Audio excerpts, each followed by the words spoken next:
Hello, everybody. Great Monday evening. Great October 2nd. I am Dr. Anissa Short. Welcome to another episode of Conversations with Chosen Pen. As I've said in the past, we are super excited and so delighted that you've chosen to be with us.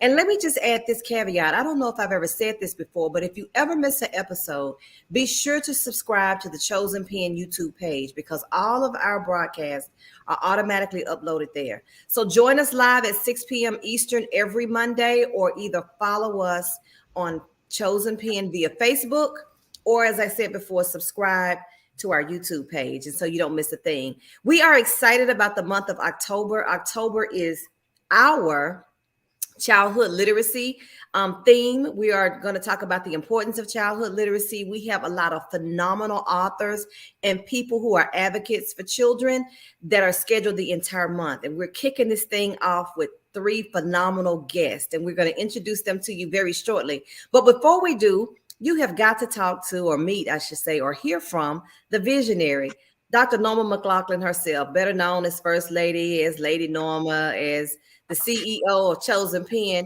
This platform is her vision. The themes are basically her vision, and we just make it happen. Dr. Norma, say hello to your guests and share what's on your heart.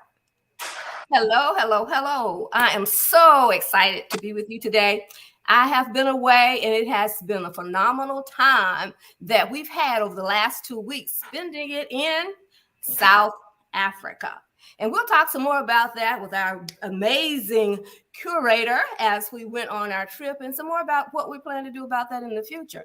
But Chosen Pen is on the move. We've come up where I'll announce today, right now, that we have another platform, and that platform is Forgiveness Across Borders. So we'll be talking some more about that as we enter into it, as we go back to South Africa, not only South Africa, but other amazing places. So stay tuned for that. All right, Dr. Norma, you ready to talk to these phenomenal guests? We have, 3 smiling faces joining us to kick off this series of childhood literacy and the importance of that. And as Dr. Norma said, we are going to talk a lot about the trip to Africa. Chosen Pen went to South Africa. We had a phenomenal time. Lives were impacted. And of course, as she said before, we'll talk more about the trip that is soon to come. But Dr. Norma, let's go ahead and meet our guests. Would you like the honor of introducing them? Of course. I'll start with the ladies and let the gentleman be the most impactful person that we have with us tonight, especially talking about childhood literacy.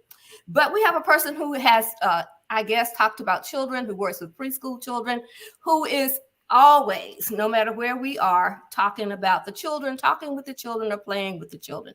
And that person is, of course, Miss Trazzia Wallace. She is the person that helps us most in Chosen Pen. She tries to make sure that I keep them funds straight, which is not always the case that I can do. But she is that person as our CFO for Chosen Pen. But she loves children, and she's always on task for them.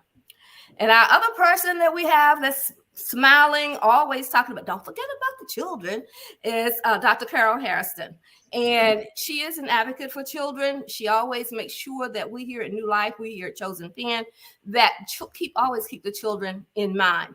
I love her dearly because she's always pushing, Norma, don't forget, you need to do this, you need to stand up, you need to say more, you need to be more impactful. So she is one of my big advocates, and I really love her for that. But she has a lot to say about children, and she will be part of our ambassador program for children when we go back to South Africa.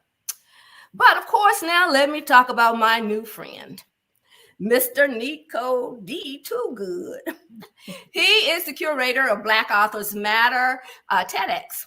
I met him a month or so ago, and only it had to be a God thing. I don't know what else it could have been that I met him, and through him was able to be on the TEDx stage, which is, of course, for authors, the epitome of what we want to be. That's the last step as an author that you ever have to do. So I'm quite pleased and quite grateful to him for what he has done for me and for the ladies that accompany me. Also, all the other authors who would not ever have an opportunity to share a TEDx stage without him having done so. We know that people of color very seldom get that opportunity, and he is one who has made that happen. So, Mr. Nikko, he's also been very instrumental in our new projects and our moving forward with a lot of things, and I'm sure he'll share a lot of that with you.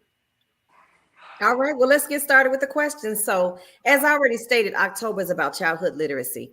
And Dr. Norma has already introduced our guest, and you can already see how literacy ties to who they are, what they do, and what they represent.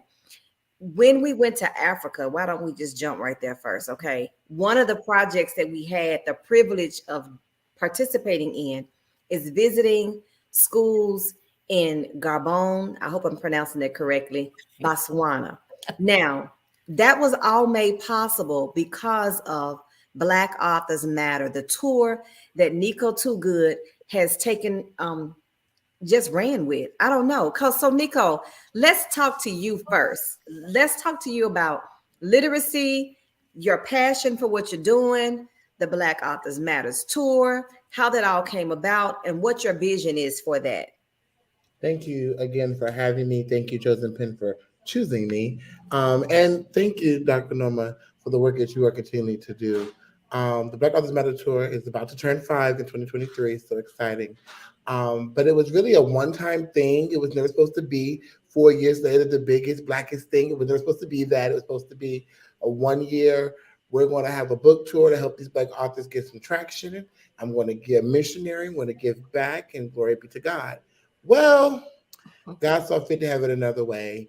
And so here we are, 4 years later, the largest Black international book tour in the world, literally helping authors connect back to the motherland, helping authors push forward into continents and places they may have never even had the vision for, and then giving the proper stage that they deserve to share their stories and iconography.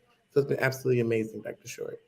Oh, wow. You know, when you think about most authors, at least, well, it depends on the circle that you're around. They get excited about their book. They most of the times they'll self-publish because they don't want to pay anybody. And then they'll have an event in the fellowship hall at the church, and they speak to everybody to buy their book, and they're just going to become, young, rich, and famous because they wrote a book.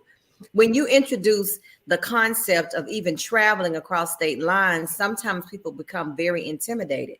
So for you to have the vision to say, listen, sis, listen, my friends, we're going across the waters. We're going to the motherland. And we're not just going to land, but we're going to make an impact. Because listen, you all, when we went, Nikko had a schedule.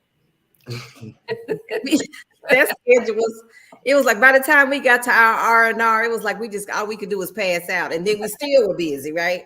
What made you think to take it international? Did you not want to just stay within the US, or was that too blasé? Honestly, it's very funny. I was talking to my operations manager about this. I actually have wrote Africa, Lagos, not South Africa, on the tour list last year. It just never came to be. But they say write the vision and make it plain. And sometimes we don't realize that we're writing down the vision. We're just writing down our thoughts. We don't understand the power of the pen and how putting it on paper really is a manifestation moment. And so it didn't even really hit me till we got back from Africa that, I wrote this last year and I did it. And it was really about Black people understanding culture and where we come from. And sometimes we don't often share that story, or we don't tend to even want to know about our African ancestors and where we come from in that journey and that place. So I thought it was needed conversation. I didn't think I would have 40 authors. When I first pitched this idea and talked to some friends about it, I said, let's take 5 or 10, keep it small. And, God magnified that and expanded that. The basis of going international was truly to give authors a voice overseas and launch that international portion of their career. I can't tell authors how to monetize those the tools we give them, but we give them tools that are definitely worth mentioning in your pitches, in your branding. If you ever say, I'm an international speaker, and for the majority of you all, if you did everything that I told you to do, you were a 2 or 3 time speaker internationally. And so that is a blessing. And it's just really about giving authors the need to brand and the tools to be able to push forward in a productive manner. I love it. I loved it. I loved every minute of it.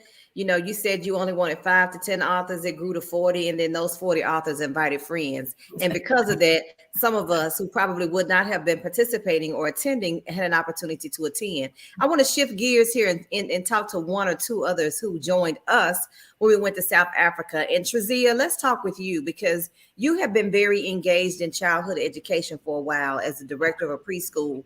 And because this particular opportunity to go to Africa, we actually work with students. We went to have conversations with children. How did that impact you as an educator yourself? Wow, it was so amazing.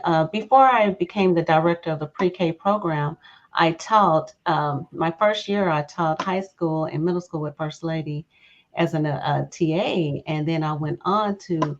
I fell in love with teaching, so I went on to teach more, and I went on to become a teacher in the middle school program. So seeing the students in Botswana and Gabon, it was just absolutely it was just so overwhelming to see kids who really had the desire to not only read but to write. They wanted to tell their stories, Right. and that just with that alone just inspired me to want to do more to help them get their stories out there.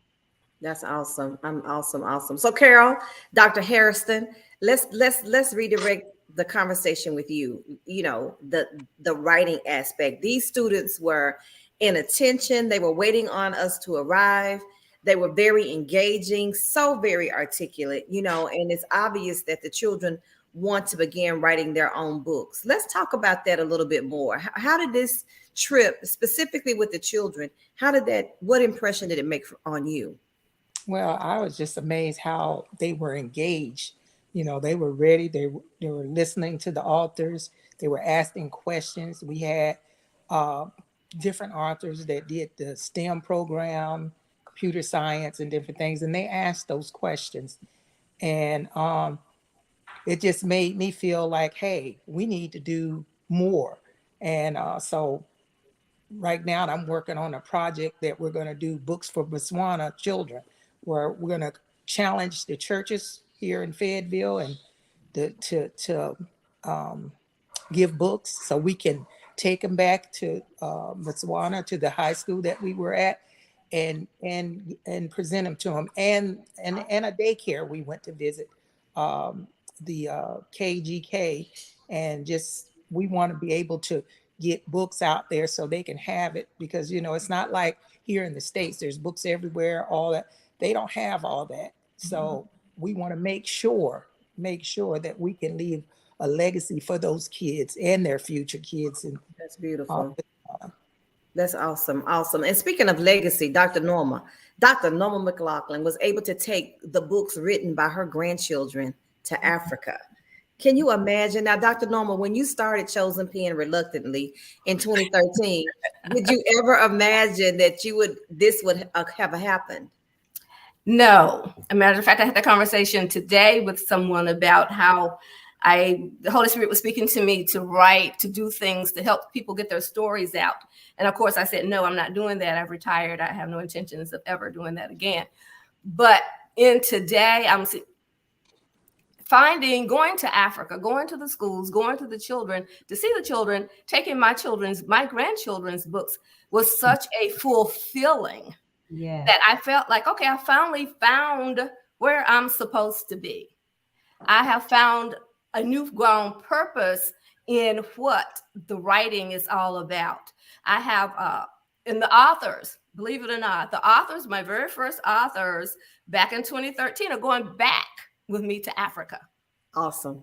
So It has come full circle. I don't know what to say other than in awe of what God is doing. And I always tell people that God is sovereign.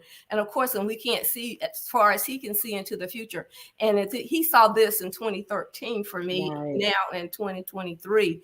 All I can say is thank God. I'm just, we won't get all emotional like we've been doing all this time. I know, right. I didn't bring any tissues with me. So here's the thing. And Nikko spoke to this just a moment ago about how your decision to just make one step, and you're thinking you're doing things from one perspective, but you don't realize that in the process of time, it can become so much bigger than you ever would have imagined. So I thought about, even after we came back from the trip, that I became acquainted with you, Dr. Norma, somewhere around 2017, because I was writing my first book and you were assisting me with it. I never would have imagined that my connection with you would have led me to Africa, a place that I've always wanted to go, but just never made the decision to do that. And then, of course, you're being obedient to the vision and just taking the action resulted in you connecting with a Nikko Toogood, who also was in a totally different state, who could then take what you've already started and it grows exponentially. So, now because of this partnership, not only are you assisting people with writing their books and helping them get their stories told, but you're taking them to the motherland, or as they say, welcome home when we arrive, right? Welcome home. So Nikko, let's talk a little bit about that. We're just a few of the people that were involved. What kind of feedback did you get from the others who are very passionate about, especially the children's authors? Because there were about maybe 6 or 7 children's authors, and so they were able to leave their books with the children in Botswana as well. What kind of feedback have you gotten from them? I think I've got nothing but positivity. It's still very unprocessed for me. I've been on the go. But just being able to reach back, and the children, especially in Botswana, were so attentive. And they asked the questions. They didn't just ask who, what, when, where, how. They wanted to really get into the meat and tails of this thing. And it's so amazing because in the country, or the continent of Africa, a lot of countries do not consider being an author a profession. And so to be able to show people who have taken that leap into writing books and are making money and are doing the work and creating the relationship ties to a place where they don't even see that as real income is really giving hope to the next generation of authors and writers to come from Africa. Again, such great feedback. So many awesome moments have been created, even with you all and our pen pal programs with the kids, just being able to really build and connect. And it's such a beautiful amalgamation of just ideas coming together. So I'm just so grateful. Yeah, I can imagine. You think about it, it all starts in the womb with a child. It really starts there. And then when they're born, the nurturing that they get from home. I grew up in a household where we had books all the time. There was books, magazines. We were encouraged to read. But then they have an opportunity to enter into a pre-K program and hopefully have someone as passionate as Trazzia Wallace as the director to make sure that the children are poured into, so they have an appreciation for not only learning, but growing, and then other supporters such as Dr. Carol Hairston, who's also passionate enough to, we didn't even think about this. When she got back, I was like, you know what? I'm just loving this circle, because she says, we're going to get these churches to donate books. And I'm like, well, that's right. They need to be doing something, right? That's a way they can. This is mission work. Honestly, this is just a version of mission work now. And so, and all of this is under the umbrella of Chosen Pen by way of BAM, Black Authors Matters. Unfortunately, Nikko, I don't know if it's unfortunately or fortunately, but I don't see this getting any smaller anytime soon. It's going to grow exponentially, right? 100%. It's a little bit of both. It's fortunately, and it means that I'm going to be very tired. I'm going to need a lot more Botox, honey. But at the end of the day, the work is needed.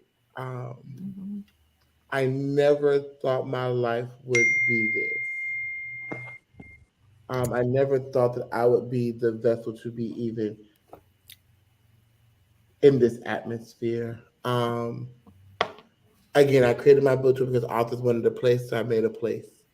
And a lot of my life is that, trying to help, overly trying to help, because it gets you in trouble. And so, I am grateful to God for choosing me. And I'm grateful to myself, and for anyone who needs to hear this, sometimes you have to celebrate you picking up the phone, answering the call. God calls many to be of vision and promise, but how many of us are really answering our purpose? That's good.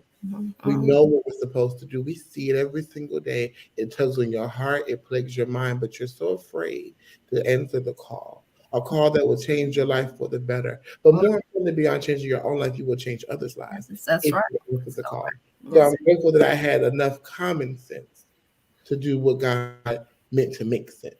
That's good. That is really good. Dr. Norma, what questions or comments would you like to share? Well, mainly, I'll talk a little bit about Nikko and I can talk a little bit about forgiveness across borders and how that came about, because I really don't know anyway. All I know is, next thing I know, he says, well, here's the name for your new platform. And he said, what do you like about this? I said, okay, what are we doing now? So Nikko, okay, you can talk a little bit about how God spoke that to your heart and how I was able to receive that. And because of that, we are now a new platform that has grown out of this mission. Well, I thought it was great because you talked about conversations and forgiveness. And so, you know, forgiveness is not for you, it's for you more than the other person. It's for you to make that common sense piece. And so what I thought was beautiful in that was this space or this place for us to be able to do it across borders and forgive in culture. And so a lot of times the African community and the Black community do not get together because there's this resentment. And so it's about us being able to really, really have those tough conversations with one another, but then also see where we meet in the middle, where we do well together, i.e., you know, divorce, forgiveness of fathers, of your mother. And, you know, the best way to unify is to find unifying factors and discuss them. And that's how this kind of came about. Well, I am certainly, as you can tell, in awe. We've been working together on this for the last, I guess, couple of weeks or so. So it's about ready to kick off and be big. Or it is already big. It's already, Nikko, we got the approval from TEDx yesterday? This morning. The whole TEDx. Yeah. At this point, there's no turning around. You have a whole whether she wants to or not, it's a go, right? He sent me that. I said, what does this mean? Does this mean that I'm on the TEDx stage, TEDx platform? Again. That's exactly what it means. So here's the thing. Think about this. And Nikko, all of us can relate to this. You know, the Dr. Norma spoke on a panel at the TEDx forum, and she made reference to forgiveness as her platform. And we talked about mental health and how the conversations were centered around mental health and how forgiveness is an integral part of that, the stability of one's mental health. Then everybody wanted to talk to Dr. Norma about forgiveness. You know, it was like, I know I need to forgive my or I had this situation that happened and I need to talk with you more about how I can get through this and how I can work through the journey of forgiveness. And all of these conversations were being had. Meanwhile, Nikko was in his room going, forgiveness across borders. You know, it's like everything just kind of. Honestly, to give you the honest story, I think that Lady Norma is absolutely fabulous. And so that's really where the fab part. And it was like, oh, you know, these fabulous women. We're going to bring these fabulous women. I was like, well, we can't call it the fab tour because they're fabulous women. It has to have some substance to it. I was like, oh, forgiveness across borders. Fab. And that's really how it came about. Right. Well, however it came about, right? So, and that's the beautiful thing. Lady Norma, tell us a little bit about some of the specifics that you have at present for those who are watching or who may be watching later. We know more information will be revealed and shared, but what can you share with us now? As far as March is concerned? Yes, ma'am.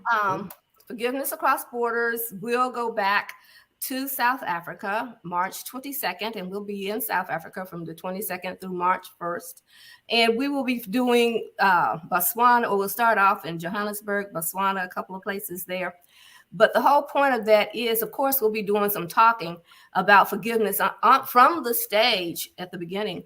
And part of that is I already have several people who are emailing and texting. I mean, I've got groups and all that already set up about forgiveness from people in Africa. So we're working on that. Mr. Nikko is setting up me some type of portal that I have to have that deals with that.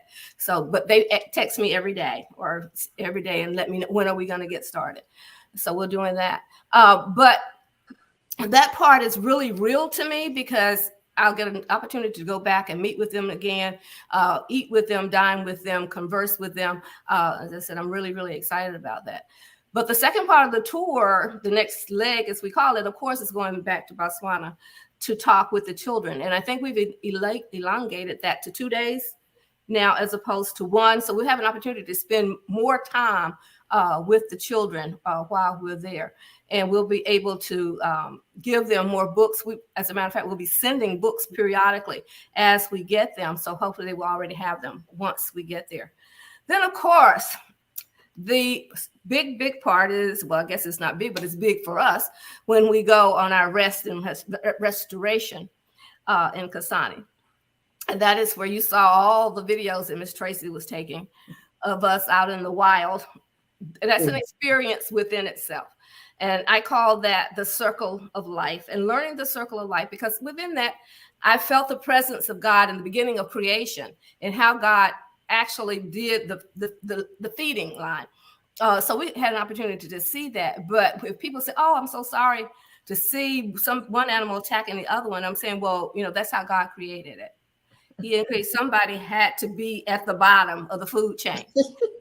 Unfortunately, that's how he did that. So we have to respect that and understand that it is nothing that we can do about that. And when we are eating and killing and doing things and eating ourselves, because we're at the top of the food chain. So that's the way that goes. But it did. Everything we did seemed to me, and hopefully the people who will go back with us will feel the spiritual, emotional effect that being back in the motherland has. I never thought I would experience that. And I think I told Nikko one night when we were sitting there watching the dancing or the whatever, I'm going, I really can't explain this feeling. I feel like I'm being made whole. You feel like whatever that void was there that you never realized was there is now being filled. And I guess that's what going back to the motherland actually did for us. Spiritually and emotionally, it was all there for me. And I don't want to ruin what, for those who are coming. You all were there. I gave you a schedule, but I don't think you all really understood the depth of the schedule until you were in the moments. But you are literally taking on this emotional roller coaster that the first day that you are there, full day that you are there, you are going to the Apartheid Museum, seeing the history. But if you kind of realize the method to my madness, I start you there, but you end in celebration. You end in the progression of these people, and you really get to follow that from what they went through to where they are to the next generation, and you get this celebratory moment in all of it. And for those who decide to come, and I hope that many of you come as possible, post ending at 40 people. As all of you all that come, I want you to understand that you're going to see something that many would never get to see and understand. And you're going to feel something that is very overwhelming. And it is a beautiful thing. And honestly, a lot of people are paying money because they want to be on a TEDx stage. But I promise you, when you leave, it is the least important thing. It sure is. Yes. Right. The least important. Like TEDx is great, and a lot of people have gone on, and people are calling me, and they're making money, and they're getting booked, and they're getting those high booking fees. But it does not compare to what you would experience in transformation. Right. That's so great. You're absolutely right, Nikko. You're absolutely right. All right, we got about 2 or 3 minutes left, so let's do closing remarks. So Trazzia, let's start with you first. We're getting ready to go back in March. Chosen Pen is hosting it. It's the Fab Tour, as I'm calling it. And so what would you offer as one reason why an author would want to be a part of this experience? Well, especially an author, especially a children's author, would love to attend because they can share their stories with these children and inspire them. Even the adult authors can inspire these children to speak their voice, which a lot of them wanted to do.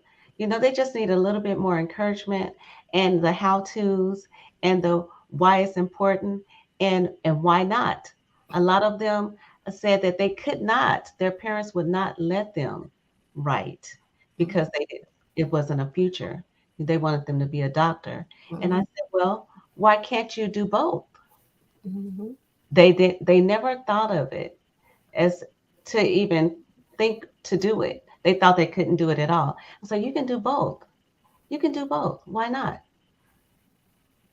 So That's I good, think it Joe. would be important for all the authors to come and just pour into them so they can tell their stories.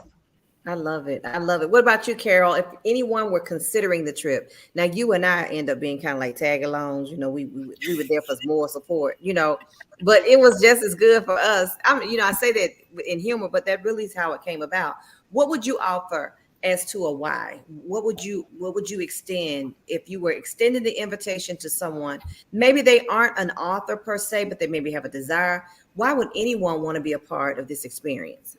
Mm. Oh, well, I went as a tag along, but I felt so emotional just to be in Africa, our homeland, where our ancestors were taken away as slaves. So we don't know, we didn't get a chance to see, what tribe we're from or whatever. But to me, um, I got really emotional when we were in Kasani and the African dancers came, because I felt like, hey, I'm home. I felt at peace. And I Mhm. still feel at peace now coming back. And I'm so excited to go back. And I'm going back as an author. Um, that to me is, I didn't want to write. And Anissa and First Lady got me to write. And so I was just like, you can inspire other people to write. I mean, there's stories that needs to be told. So I'm just telling people, if they have that opportunity to go and visit, even if you don't write, just go back and support. And the kids, you know how I love kids. So me, I want to do everything that I can to give to those children in Botswana, That's especially beautiful. ones that wanted to do the computer science or the STEM programs, because they don't get all those opportunities. But I'm working on something right now, trying to find out, because I know Microsoft has a program where they will pay for scholarships for children to go to school free. So I'm looking into that so I can be able to take that information back to these young ladies and young um, kids if they want to go into the STEM program, different STEM programs. That's good. That is awesome, Dr. Hairston. I'm going to say this, and then Lady Norma, I'm going to leave it with you to close out. But one of the things that I think was most touching for me is conversations had, and the children made reference to being excited about getting books that had children in them that looked like them. Mhm. Okay, it's all about being able to connect and identity. Identity is everything. But it reminded me of several years ago when I used to live in the state of Mississippi. The church that I attended, we had a missions. We did a lot of mission work, and some of the parishioners and people who were in the churches in Africa said they were so excited to see missionaries that looked like them. Identity. They can relate. It's not that no one else, other people can provide them with valuable information. Other people can pour into them, and other people can bring them books and can provide them with the tools they need to create success. But it says a lot when you can identify with the person and that person looks just like you, or you have something in common. And that for me was like breathtaking. It was so surreal. A friend asked me today, what was it like? I was like, I can't even find the words to truly explain the whole experience. I just believe everyone should go. And my father told me, I didn't even know this prior to leaving. When I got back home, he says, I always wanted to go to Africa. Now I get to go to Africa, but I went through you. So you never know what impact you're making. Not only just your life is going to be benefited, but so many others. And that's what it's all about, really. Making an impact, leaving a legacy, and doing something to make someone else's life even the more enriched. Lady Norma, I bow out for you to close out with closing remarks. Okay, I see, Mr. Nikko, you are steadily doing something over there. What is it you want to say? I know it's something. No, I'm sorry. I got moving parts going on around me. Okay. I'm in transition. Okay. I'm still here. I'm listening. Give me 1 second. Okay. I don't know. Did you have anything else? I guess not. I'm still here. I just need 1 second. Okay. Okay. Well, we're giving Nikko 1 second. I just still want to say thank you to all of those of you who accompanied me. and going. I don't know how I would have made it alone, which was the initial plan for me to do. I think it took all of you to help me get through the process while I was there. So I want to publicly thank each of you for helping me in that manner. But I also want to encourage everyone, if you have an opportunity to go, if it even is not with us, however you go, to go. I think it's an experience that all of us would need to have, just to know who we are, where we came from. And as I said earlier, to fill that void that we never knew that we had, that longing that we probably never knew that we had. But when you're there and you see the dancing and you hear the singing, you hear the drums, all of that just has an impact on your life. And you start to feel that, oh, I am home. These things have been missing all this time, and I really didn't know it. Okay, Mr. Nikko, I'm gonna let you have your last word. One, thank you all, ladies, for coming. I truly enjoyed you. It's been an amazing experience, and so much more to come. For those who are considering coming and are battling with it, I challenge you to just do it. To get out of your head, step out of your way, and just do it. Sign up is the first step. Pay your invoices on time is the next step. Jump on the plane on time is your next step. And understand that if it came across your desk, your computer, or your phone, that it's meant to be. Yes. That's awesome. That's awesome. And as it's meant to be, don't take it too long, because Mr. Nikko has already said we're only taking 40 people. And I think we may be getting close to that number already. I'm at 20 on my side. If you're 20 on your, oh gosh. Tracy, how many are we on our side? We have 12. Oh. Wow. We got 8 coveted slots left. Look, as they say in the infomercials, act now. Act now. So if you're going, if you have intentions of going, please let us know, make your deposit, and let's get ready and get prepared. Forward, right. Well, that is it, you guys. Thank you so very much once again for chiming in on Conversations with Chosen Pen. Mr. Nikko Toogood, thank you for being with us. Ms. Trazzia Wallace and Dr. Carol Hairston, thank you for saying yes to being our guest. Don't forget, join us again next Monday, 6 p.m. Eastern. We will be right here again. We have 2 more phenomenal authors as we continue our series on the importance of childhood literacy. Thank you again for hanging out with us. We look forward to seeing you on next Monday. Make it a great week.